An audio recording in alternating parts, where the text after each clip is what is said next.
Debate में एक बार फिर से स्वागत है। कुरुक्षेत्र में तमाम मेहमान हमारे साथ बने हुए हैं। ब्रेक पर जाने से पहले डिबेट इस बात को लेकर हो रही थी कि सिर्फ सनातन धर्म या उससे जुड़े लोगों को लेकर सवाल क्यों पूछे जाते हैं, जबकि धर्मांतरण का पाखंड लंबे समय से चल रहा है और ये सिर्फ कोई एक संत इसका दावा नहीं करता, बल्कि पादरी भी, मौलाना भी और मौलवी भी इस तरह के लगातार दावे करते रहे। सुहानी, आप जवाब देना चाहते हो? उसके बाद मैं अतिकुर रहमान जी आपके पास जा रहा हूं।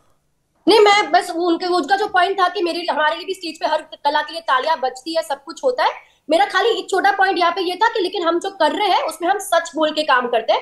हमारे शो का पहला लाइन होता है कि मैं माइंड रीड नहीं करती, बस मैं लोगों का माइंड रीड करने का इल्यूजन देती हूँ। तो लोगों को अंधविश्वास में फैलाना वो गलत बात है। अगर कहीं जाकर किसी का फायदा हो रहा है, लोगों को खुशी मिल रही है, किसी का घर बन रहा है, उसमें हमारे को कोई आपत्ति नहीं है। लेकिन लोगों की कमजोरी का फायदा उठाना वो गलत है। किसी को कमजोर बनाना कि तुम में ताकत नहीं है, किसी और में ताकत है, वो गलत है। लोगों को हमें ये बताना कि तुम में ताकत है, तुम ताकत करो। लेकिन सवाल ये कि तय कौन करेगा कि कौन किसका फायदा उठा रहा है, ये तय कैसे होगा? ये ठीक है। मिस्टर नंदकिशोर जी कुछ कहना चाह रहे हैं? नंदकिशोर जी, हाँ। विवेक जी, हाँ।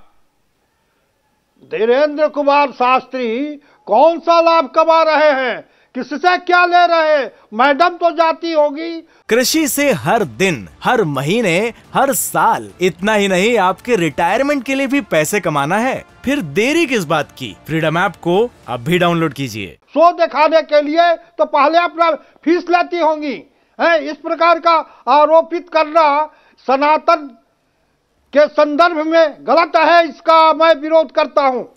ठीक है, वो कह रहे हैं कि किसी तरह का कोई फायदा नहीं लिया जा रहा। अतिकुर रहमान जी बहुत देर से इंतजार कर रहे हैं, आप कुछ कहना चाह रहे थे। अतिकुर रहमान जी, मेरा आपसे मैं वो सवाल है आपसे एक बार फिर वो बता दूं आपको, जो मेरा क्वेश्चन था। मैं ये पूछना चाह रहा हूं, किसी और धर्म को लेकर इतनी सख्ती से क्या सवाल पूछे जा सकते हैं? और अगर सवाल पूछा जाएगा तो स्थिति क्या होगी, नतीजा क्या होगी? साल 2022 पूरा का पूरा साल गंवा रहा है, किसी को कुछ बताने की जरूरत नहीं है। मुझे लगता है सबकी आंखों में वो तस्वीर और बयान अभी तक कैद होंगे। अतिकुर रहमान जी। विवेक जी, ये बहस इस बारे में नहीं है कि किसी को नीचा दिखाना हो। हमारे तमाम वो लोग जो कि धर्म से जुड़े हुए हैं वो हमारे लिए पूजनीय है। सवाल ये है कि अगर धर्म के नाम पर, किसी पीड़ा के नाम पर किसी चीज को कमर्शियलाइज किया जा रहा है और साइंटिफिक टेम्परामेंट के अगेंस्ट में आज जो हमारे युवा पीढ़ी है वो साइंटिफिक टेम्परामेंट और लॉजिकल बातों को पसंद करती है। हमारे संविधान, हमारे कायदे कानून, साइंटिफिक टेम्परामेंट और इस तरह की जो रियलिटीज है उनको पसंद करती है। मैं एक चीज पूछना चाहता हूं, तमाम पूछनीय लोग जो आपके पैनल पर बैठ के समर्थन कर रहे हैं इन चीजों का, अगर बड़ी बड़ी चीजें जो समस्या की समस्या हमारे मुल्क के अंदर, हमारी दुनिया के अंदर टेररिज्म, अगर दिव्य शक्ति टेररिज्म क्यों नहीं खत्म कर पा रही है, भुखमरी क्यों नहीं खत्म कर पा रही है, चोरी चकारी ये नेता लोग जाकर एमएलए करोड़ों रुपए में खरीद रहे हैं, इनको दिलों को, आपकी दिव्य शक्ति ने इनके दिलों को इस पाखंड से क्यों दूर नहीं किया? अगर दिव्य ठीक है, लेकिन अच्छा ठीक है, मुझे एक बात बताइए, अतिकुर रहमान जी, ये बात आपने सही कही, किसी को भी नीचा दिखाने का हमारा मकसद नहीं। लेकिन सवाल ये है कि जो वशीकरण के हजारों लाखों करोड़ों टेंट्स पूरे देश में चल रहे हैं, क्या वो टेररिज्म खत्म नहीं कर सकते? वो जो चुटकियों में पर्ची में दवा डाल के देते हैं, बोलते हैं इससे तुम्हारी सारी चीजें ठीक हो जाएंगी, तुम्हारा कैंसर भी खत्म हो जाएगा, क्या वो देश की भुखमरी खत्म नहीं कर सकते?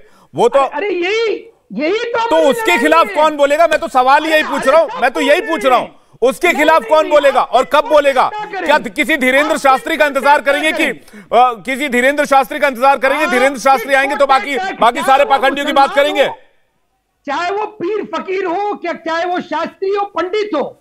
मैं चैलेंज कर रहा हूं, आपके पास कोई दिव्य शक्ति है तो टेररिज्म खत्म करके दिखाइए। चलिए दाऊद इब्राहिम को इंडिया में लाकर दिखाइए। मैं चैलेंज कर रहा हूं आपको, लाइए, आधा हमारा माफिया खत्म हो जाएगा। लाइए दाऊद इब्राहिम को दिव्य शक्ति से, यहां पर आप एक्सपोज हो जाते हैं, यहां पर आप एक्सपोज हो जाते हैं। लेकिन क्या ये सवाल सिर्फ एक संत से पूछा जाना चाहिए, ये कि एक धार्मिक गुरु से पूछा जाना चाहिए? हम सभी से पूछ रहे हैं, है कि पीर फकीर के अंदर ये ताकत? विजय शंकर तिवारी जी, इसके बाद चक्रपाणी जी, मैं आपके पास आ रहा हूं। हाँ, देखो अतिकुर रहमान, मैंने जो सारा विषय रखा, मैंने ये बिल्कुल नहीं रखा किसको लाना चाहिए, कौन सच है कौन झूठा है। मैंने तो एक अंतर्राष्ट्रीय षड्यंत्र की तरफ इशारा किया कि बीबीसी से एक समाचार चलता है, एक डॉक्यूमेंट्री बनती है, कृषि से हर दिन, हर महीने, हर साल, इतना ही नहीं आपके रिटायरमेंट के लिए भी पैसे कमाना है? फिर देरी किस बात की? फ्रीडम ऐप को अब भी डाउनलोड कीजिए। हिंदुत्व को बदनाम करने के लिए एक पूरा प्रपंच रचा जाता है। उसने इस्लाम में सब कुछ, यही सब कुछ होता है, लेकिन उसने इस्लाम को टारगेट नहीं किया। ईसाईयत में सब कुछ होता है, कितने वो इस प्रकार के कार्यक्रम होते हैं, लेकिन उसको उसने टारगेट नहीं किया। वहां से लेके श्याम मानव तक, एक मिनट, अतकुर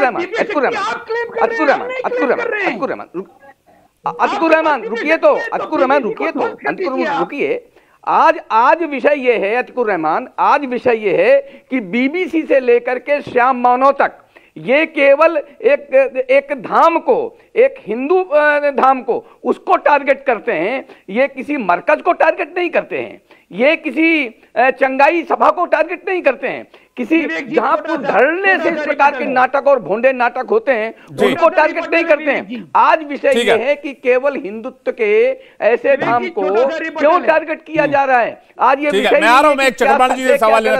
क्या आध्यात्मिक है, क्या नहीं है, क्या वैज्ञानिक है। विषय ये है कि हिंदुत्व को क्यों टारगेट किया जा रहा है। इंडिया टीवी हर वक्त हर जगह डाउनलोड करने के लिए सर्च करें India TV news Google play store या ऐप स्टोर पर।